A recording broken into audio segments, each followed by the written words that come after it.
1 जनवरी 1818। भीमा कोरेगांव की इस लड़ाई में महार ब्रिटिशों की ओर से लड़े थे पेशवाओं के खिलाफ। ये तीसरी लड़ाई थी जो पेशवा और ब्रिटिशों के बीच होने जा रही थी। पेशवाओं के लिए यानी दूसरे बाजीराव के लिए ये लड़ाई अपनी सत्ता फिर से पाने के लिए थी। इससे पहले भी 2 बार इस लड़ाई में बाजीराव पेशवा को ब्रिटिशों के सामने अपने घुटने टेकने पड़े थे।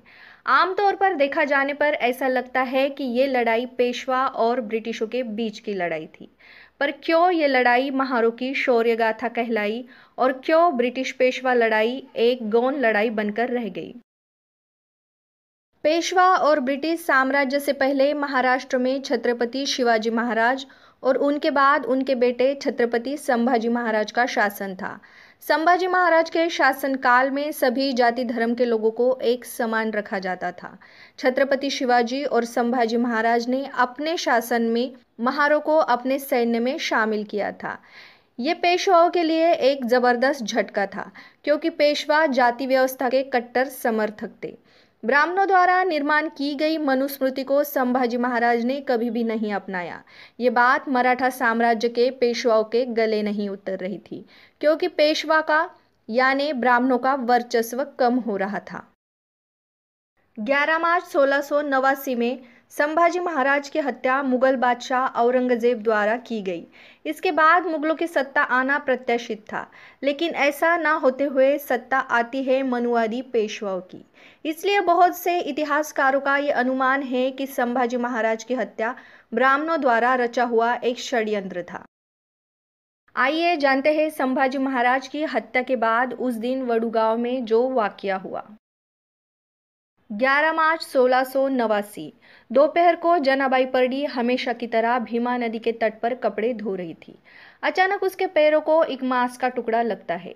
वो मांस का टुकड़ा उठाकर वो बाहर फेंकती है।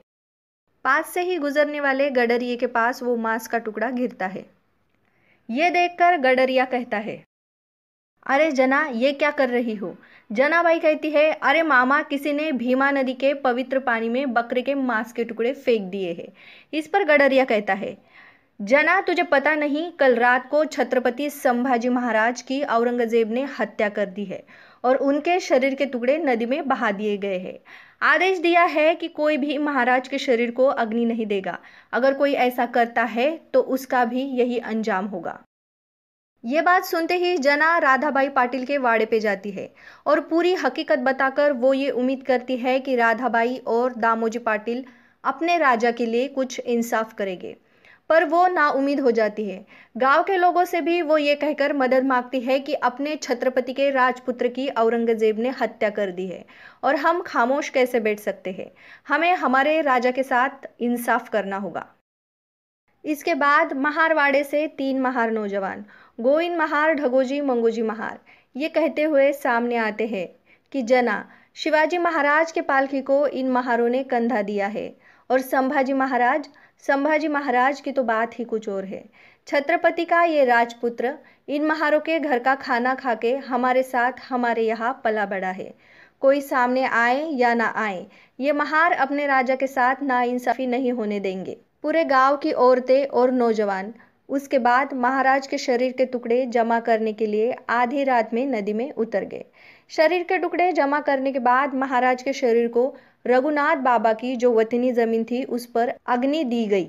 पर इस घटना के बाद जिन महारों ने महाराज को अग्नि दी थी और अग्नि देने के लिए जगह दी थी, उस पूरे महार समाज पर पेशवाओं ने मार्शल लॉ लागू कर दिया, जिसमें महारों की कमर में झाड़ू और गले में मटका बांध दिया गया, जिससे कि चलते वक्त उनके पैरों के निशान मिट जाए, क्योंकि उनके पैरों के निशान पर किसी का पैर पड़कर वो अपवित्र न हो जाए। और गले में मटका इसलिए क्योंकि वे जमीन पर ना थूक सके, क्योंकि जमीन अपवित्र न हो जाए। जिन महारों ने छत्रपति शिवाजी महाराज के साथ कंधे से कंधा मिलाकर इस साम्राज्य की नींव डाली थी, उसी महार समाज को उनकी ही मातृभूमि में लाचार और अपमानित जीवन जीना पड़ रहा था। तकरीबन 1600 की शुरुआत में ही ब्रिटिशों ने भारत में अपने पैर जमाने की कोशिश कर दी थी। ब्रिटिशों को यहाँ पर अपनी सत्ता मजबूत करने के लिए और भी मनुष्यबल की ज़रूरत थी। ऐसे में ब्रिटिशों की नज़र यहाँ के महारों पर पड़ती है, जो कदकाठी से काफ़ी मजबूत थे। ब्रिटिशों ने 1750 से महारों को अपनी बॉम्बे आर्मी में शामिल करना शुरू किया। 1690 से लेकर 1700 के मध्य तक महारों को जो अपमानित जीवन अपने ही मातृभूमि में जीना पड़ रहा था, और ऐसे में ब्रिटिशों की आर्मी में शामिल होना महारों के लिए अपना जीवन बेहतर बनाने का एक सुनहरा मौका था। पेशवा ब्रिटिश युद्ध में पेशवा बाजीराव की हार होने के बाद ब्रिटिश और बाजीराव पेशवा में एक सौदा होता है, जिसके तहत पूना ब्रिटिशों के कब्जे में आ जाता है। जितना प्रदेश ब्रिटिशों ने जीता है वो बॉम्बे टेरिटरी में शामिल किया जाता है। इतनी करारी हार होने के बाद भी बाजीराव 1817 में फिर से एक बार सिंधिया और होलकर की मदद से पूना की सत्ता फिर से हासिल करना चाहता था। इस बात की ब्रिटिशों को भनक लग गई थी। पेशवा और ब्रिटिश युद्ध के लिए तैयार है, ये बात महा रेजिमेंट के सरदार सिद्धनाग के कानों पर पड़ती है। लेकिन सिद्धनाग की ब्रिटिशों का साथ देकर पेशवाओं के खिलाफ लड़ने की कोई इच्छा नहीं थी। इसलिए सरदार सिद्धनाग ने पेशवा बाजीराव से मिलकर उनके सामने एक प्रस्ताव रखा कि अगर वे पेशवाओं का साथ देकर ब्रिटिशों के खिलाफ लड़ेंगे तो बदले में महारों की उनके साम्राज्य में क्या जगह होगी। इस पर बाजीराव पेशवा अहंकार भरे शब्दों से कहता है कि बेशक लड़ो ब्रिटिशों की ओर से, पर तुम महारों के लिए सुई के नोक जितनी भी जगह पेशवा साम्राज्य में नहीं होगी। तुम वर्ण के हिसाब से अछूत थे और अछूत ही रहोगे।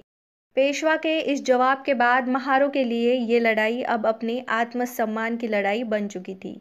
1 जनवरी 1818 में मुंबई नेटिव इन्फेंट्री से 500 महार सैनिक इस युद्ध के लिए निकल पड़े। इस युद्ध में तकरीबन 250 घुड़सवार थे। कैप्टन स्टॉन्टन के नेतृत्व में तकरीबन 43 किलोमीटर चलकर ये सैन्य सुबह भीमा कोरेगांव पहुंचता है। पेशवाओं के लगभग 28,000 सैनिक थे, जिसमें 20,000 घुड़सवार थे और 8,000 पैदल सैन्य था। पेशवाओं ने किए हुए अत्याचार का तीव्र असंतोष लेकर महार सैनिक पेशवाओं पर टूट पड़ते हैं। महार सेना का नेतृत्व जतनाक, रतनाक और भीकनाक कर रहे होते हैं। आधी लड़ाई खत्म होने के बाद कैप्टन स्टॉन्टन दारूगोला खत्म होने की खबर सैन्य को देते हैं और सैन्य को पीछे हटने के आदेश दिए जाते हैं। पर 500 महार सैनिक सिर्फ अपनी तलवार और ढाल के साथ पेशवाओं से ये लड़ाई जारी रखते हैं। पूरा एक दिन और एक रात तक ये युद्ध चलता रहता है। महारों के सामने पेशवाओं की पेशवाई धीरे धीरे दम तोड़ रही थी। आने वाले नए साल का सूरज हमेशा हमेशा के लिए इस शौर्य गाथा का साक्षीदार होने वाला था। शूर वीर लड़वैया महारों ने पेशवाओं की पेशवाई मनुवाद इसी जमीन में दफन कर दिया था। बाबा साहब कहते थे कि जो कौम अपना इतिहास भूल जाती है वो कौम अपना इतिहास नहीं बना सकती। इस वैभवशाली इतिहास को और शूर महारों को सलामी देने के लिए बाबा साहब 1 जनवरी को अपने अनुयायियों के साथ भीमा कोरेगांव की इस पावन जमीन पर नतमस्तक होने आते थे। उम्मीद करते हैं कि आपको महारों का ये गौरवशाली इतिहास जानकर अच्छा लगा होगा। शहीद महार सैनिकों को हमारी ओर से विनम्र अभिवादन और आप सबको क्रांतिकारी जय भीम। वीडियो को ज़्यादा से ज़्यादा शेयर करें ताकि लोगों को सच्चा इतिहास पता चले। इसी तरह के वीडियोस देखने के लिए हमारे चैनल को सब्सक्राइब करना ना भूलें और साथ ही साथ बेल आइकन ज़रूर प्रेस करें ताकि आने वाले वीडियोस की नोटिफिकेशन आपको मिले। जल्द ही मिलते हैं अगले वीडियो में।